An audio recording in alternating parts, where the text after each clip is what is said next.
Adam ibadət elədikcə özünü daha çox Allaha borclu bilməlidir. Birini Peyğəmbərin yanında təriflədilər.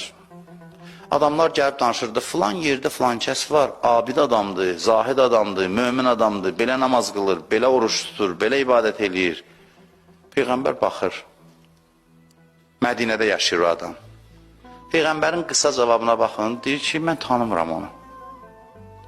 Mən tanımıramın içində hər şey var. Yəni o necə yaxşı bəndədir ki, Peyğəmbərəm, mən onu tanımıram.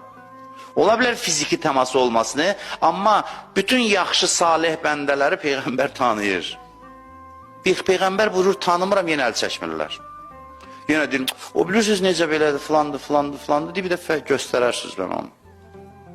Hansısa gün məscidə bu daxil olur, deyirlər, ya Rasulallah, bunu deyirdik. Bu namaz qılan, ibadət eləyən, dili zikirlə tərpənən, belə filan filan.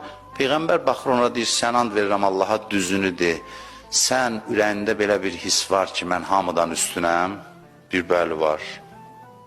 Deyir, buyurun, təriflədiyiniz adam.